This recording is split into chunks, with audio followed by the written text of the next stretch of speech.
Ladies and gentlemen, again, I'm back. This is UFO Buster Radio, episode number 270. We've got some interstellar madness to talk about. But I got a couple of laundry things to take care of. Some dirty laundry, if you will. Not too soiled.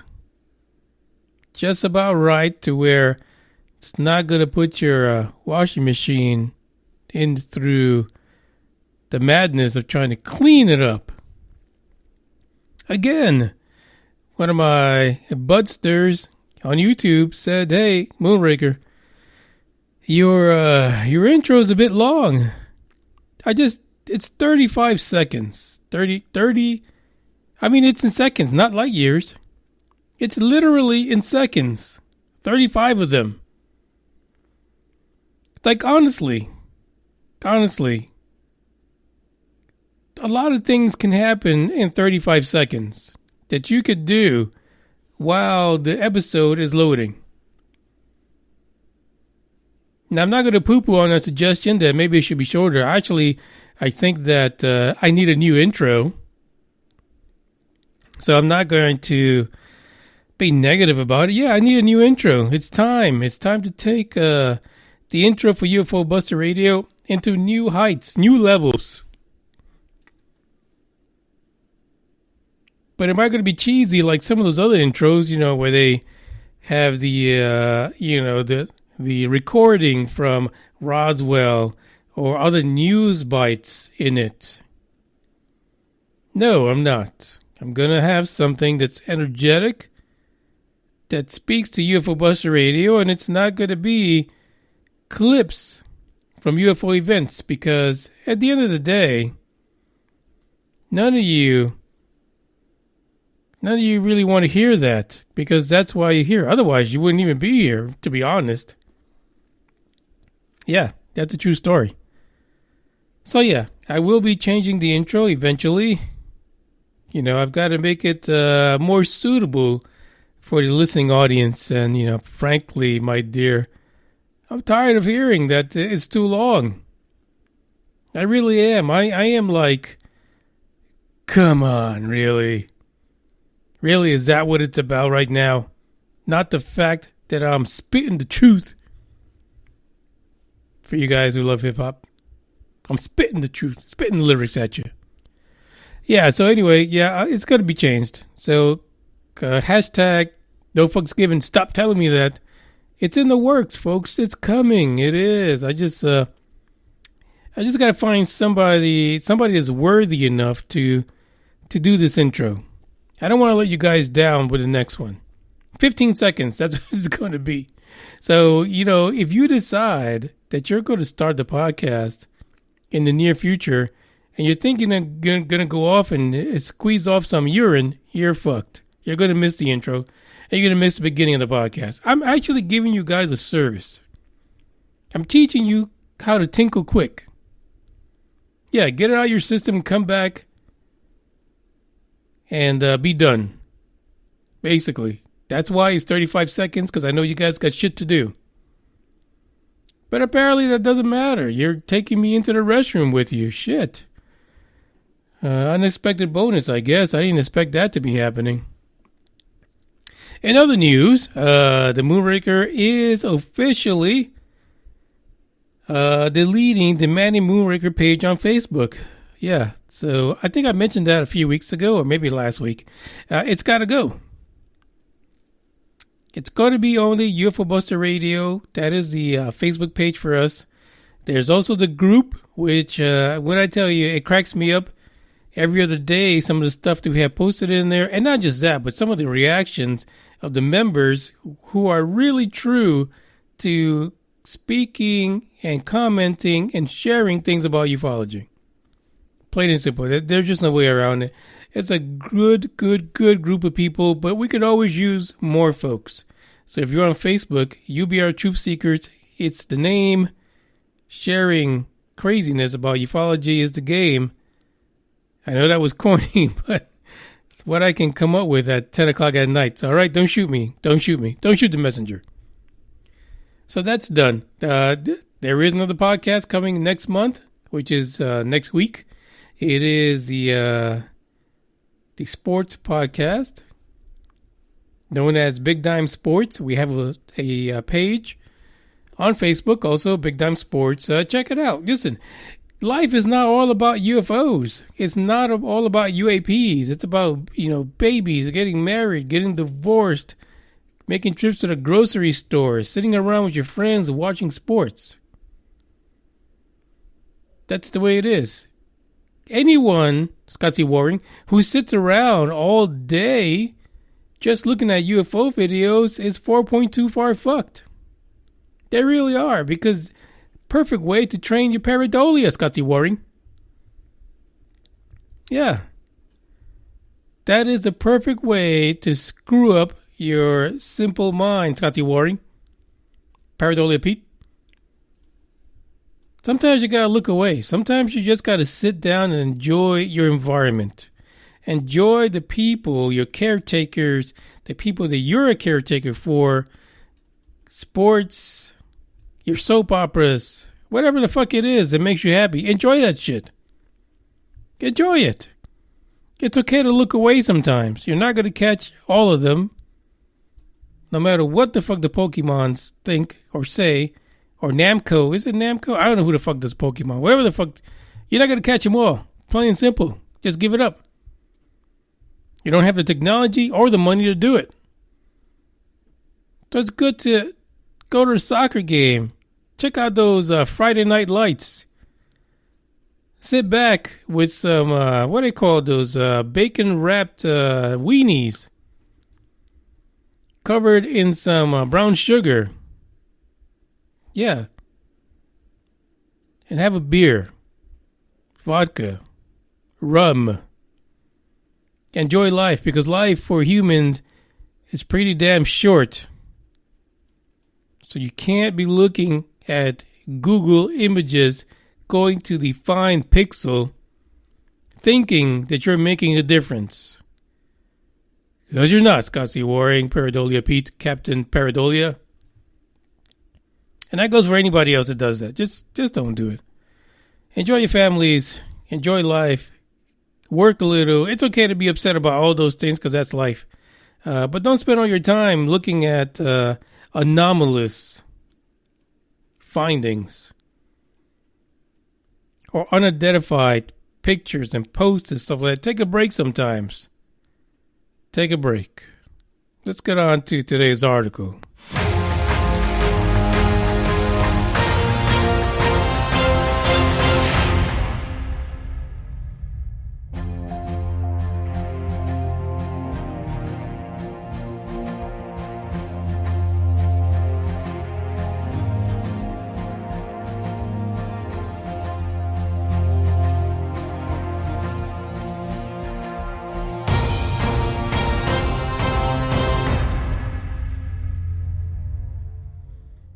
Today's article is it's fascinating, because it actually had me searching and looking for possibly something that was missed, something I missed before, and I thought, godly, Moonraker, you're an idiot. How could you have missed this? Did anyone say anything about this? What happened?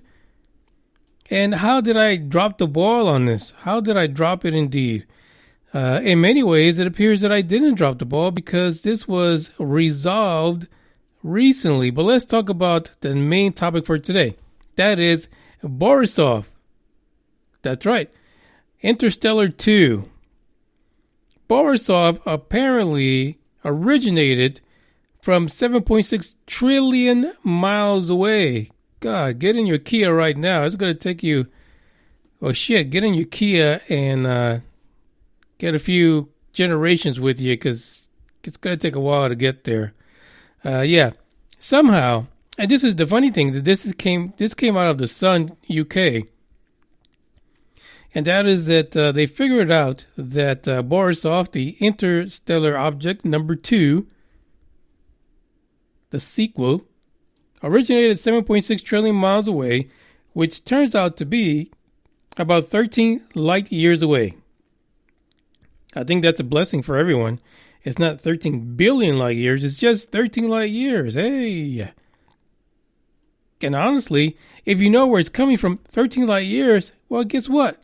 That's within our lifetime, basically. Well, shit. Anyone that's listening to this, can you spare 26 more years? That's basically what it is.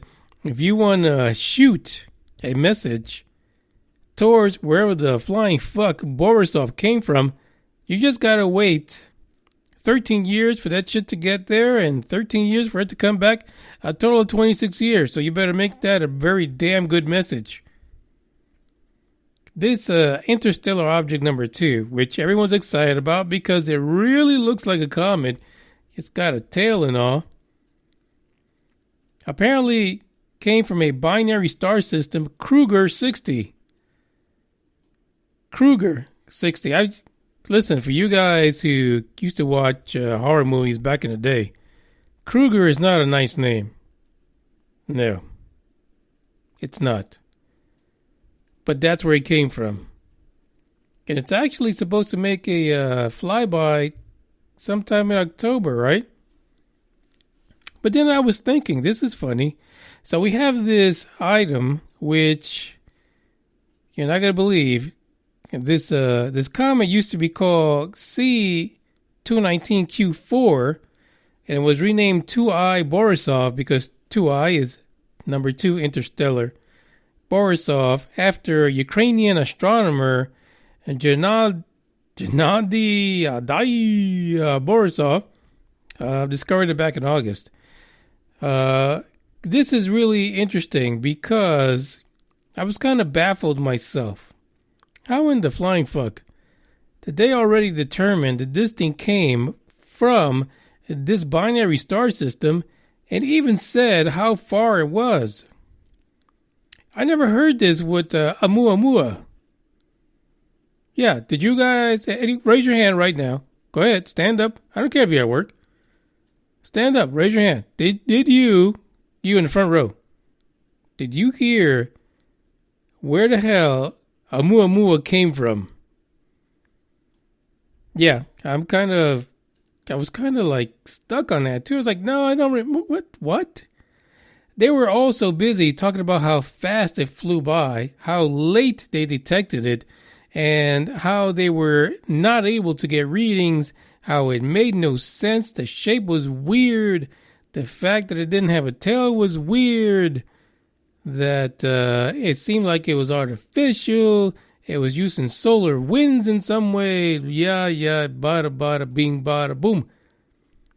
Turns out that I was so confused by this. I was so confused that 2I Borisov actually had an origination point so quickly and so fast that it makes no sense to me. It made no sense to me. Why were they not this accurate with Oumuamua? Ladies and gentlemen, I decided to go out and try to figure this out. I said someone somewhere must have published this to the point where it would make sense that they were able to get this data for Borisov so quickly. It turns out that on September 24th, a mere 2 days ago, how fascinating, so close to when they talked about Borisov, that apparently Space.com printed that there was a paper published in the Astrophysical Journal, the 24th of September, that actually gave the origins, give or take a few trillion years, or miles, or whatever, of where Oumuamua came from. Isn't that nice to know? I'm really surprised that this didn't happen earlier than this. So here's what the article says. That as astronomers believe that Oumuamua, the messenger from afar arriving first, that's what Oumuamua means, fuck my life, must have come from a solar system with at least one large gas giant planet in order for it to have been kicked out and set across the universe as far as it did. So they actually have 4 candidates for this. 4 candidates for this particular star not the star, but a particular. I mean, they don't even say it's a comet. To be honest, they can't make up their mind. They don't think it's a comet. It's just some fragment rock that came from 4.2 far out of nowhere, and experiencing some characteristics that they could not explain. I think it's fascinating how Borisov's location was so quickly explained, and yet Oumuamua just now on the 24th of September was disclosed. Fascinating.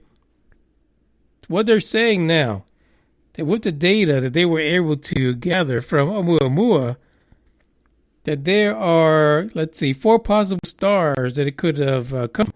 One of them is Red Dwarf, HIP 3757, which is probably a good guess, right? Because that's what it is, a fucking guess. Because these freaking stars are not next to each other. Another one, there was a sun-like star, HD 292249. Bitch don't even got a name yet. And the 2 other stars without any manageable nickname as of yet. So they got 2 other stars that this might have come from, which are nameless. It's like the unknown comic, basically. But it's funny that it took this long, September 24th, for them to actually figure out where this particular object, the first interstellar object, actually originated from. It is amazing. Totally amazing. By the way, Dave, welcome to the podcast. Dave is on right now, and he said, how did they get these details on this location? It sounds more like a theory of its location. Actually, it looks like they used, and let me break that up. They actually had 2 data points that they used in order to figure this out. Now, is it, can it be exact science? Can you really, in a three-dimensional space, can you really use 2 data points to totally track down where an object comes from? Probably not. Nothing at all. What they used was, here, get this, and to Dave's point, this is where the theory comes in. What was they identified potential sources of solar systems in the path of this object, but they also calculated how nearby stars and the gravity tugged on the object, of course, along its journey. And those are the 2 factors that they looked at. The funny thing about this is that they said that when it went through our solar system, it moved faster than they would have theorized using calculations and how they've seen other comets react when they go through the solar system and the planets and the sun's gravity impact them. So it's hard to say. Are they just guessing? Dave might be right. They probably guessed at this just to give us an origin, because for the most part, they really couldn't explain what Oumuamua was about. So how could they even explain where the hell it came from? Your guess is as good as mine. There is another article right now that's talking about, are we possibly able, or can we intercept Borisov? Can we intercept it, get something on there to figure out what it's made of, being that it's coming from another place? I'm going to vote no. I will vote no, and some of you, come on, it takes them months to plan shit. This freaking thing is moving pretty fucking fast. What is it, 95,000 miles an hour? It is not going to wait around for some rubber dicker to get a plan together to construct a vehicle to follow this thing, land on it, get some samples, and maybe come back. Because a lot of times they crash these freaking things anyway. Lots of money spent. I don't think we're there yet. As far as science is concerned, and space technology, we're not there yet. Don't see it happening, but that's the way it is. But I know that a lot of these scientists would love for these items to slow down, chill for a while, kick up your tail and just, slow down, come by the planet Earth and let's check you out. This is the end of the podcast. That's the story for today. I think we're going to find out a lot more about Borisov because, let's be honest, science let us down the first time around. And I'm sure it wasn't the first time. There's plenty of interstellar objects coming through space. But again, it's another way of life, the universe telling us we're not alone. We're not the only sentient beings out there. And our solar system is not the end-all be-all. There is more out there. And we've had fragments coming through our solar system for sure. We just haven't been able to detect it till now. But that's the way it is. But I'm sure that if we can get one of these, trap it, hold on to it, and observe it, that would be worth its weight in gold. So I'm sure most scientists are thinking, geez, Borisov, I want you to stay. In a very sad tone like this song right now. Weeping under the shower somewhere, holding on tight to their heart. Don't go, Borisov, don't go. Ciao.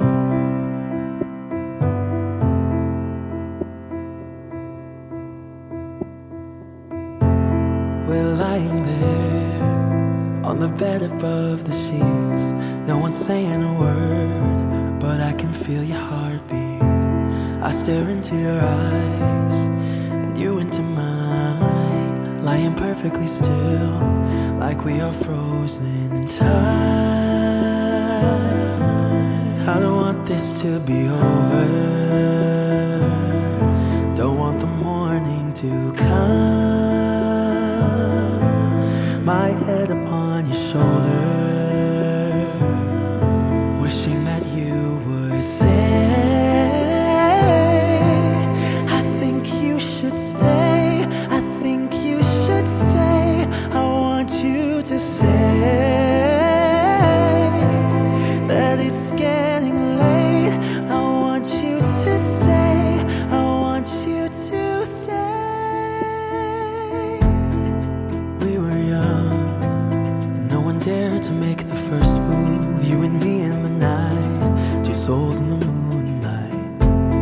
stare into your eyes, and you into mine, lying perfectly still, like we have frozen time.